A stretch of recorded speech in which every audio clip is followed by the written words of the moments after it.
Hi வணக்கம். தமிழ் பேசும் உறவுகளே, இன்றைக்கி என்ன பார்க்க போகிறோம்னா சிக்கன் பிரியாணி தான். So welcome back channel. ஆரம்பிக்கலாங்களா? வீட்டில் வந்து சிம்பிளாக செஞ்சது தான், தீபாவளியாண்டு செஞ்சது. ஸோ அதை வீடியோ எடுத்து அப்லோட் பண்ணி விட்றேன். ஸோ சப்போர்ட் பண்ணுங்கள். சிக்கன் வந்து 1 கிலோ சிக்கன் வேண்டி அதை பொரித்து நல்லா எடுத்துக்க வச்சு அரபியல் மாதிரி. நீங்கள் வந்து டிஃப்ரெண்ட்டாக பிரியாணி செய்கிறத பார்த்துருப்பீங்க. ஸோ இது கொஞ்சம் டிஃப்ரெண்ட்டான பிரியாணி தான், கொஞ்சம் ஈஸியானது தான்.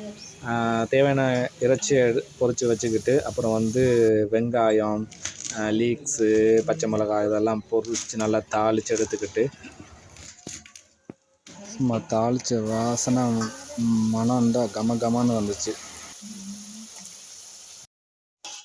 ஏற்கனவே பிரியாணிக்கு ஏற்ற மாதிரி அரிசி வெண்டி வச்சுக்கிட்டு அதை வந்து ஏற்கனவே ரைஸ் குக்கரில் போட்டு நல்லா வேக வச்சு எடுத்தது. ரைஸ் குக்கரில் போட்டிங்க சொன்னால் அளவான பதத்தில் ரைஸ் வரும்.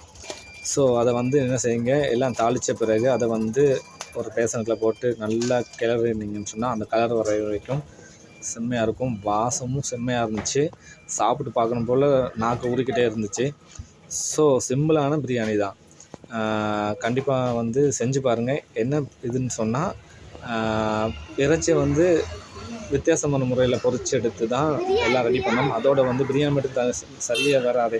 அதோட கொஞ்சம் தயிர், பச்சை மிளகா, வெங்காயமெல்லாம் வெட்டி போட்டு அது ஒரு பச்சடி மாதிரி ரெடி பண்ணியிருந்தோம். வாழையில போட்டு சாப்பிட செம்மையாக இருந்துச்சு. அந்த டேஸ்ட்டே தனி தான். ஸோ யாருமே மிஸ் பண்ணிடாதீங்க. உங்களுக்கு வந்து கண்டிப்பாக இதை செஞ்சு சாப்பிட்டு பாருங்கள். டிஃப்ரெண்ட்டான தனியாக தாளிச்சிட்டு இது செய்யாமல். So okay friends, thank you video பார்த்ததுக்கு. வீடியோவுக்கு சப்போர்ட் பண்ணுங்கள் ஃப்ரெண்ட்ஸ். மற்றது வந்து இது எப்படி செஞ்சுன்னு சொல்லி செய்முறையை வந்து நான் அடுத்த வீடியோவில் போடுறேன். சப்போர்ட் பண்ணுங்கள். தேங்க்யூ.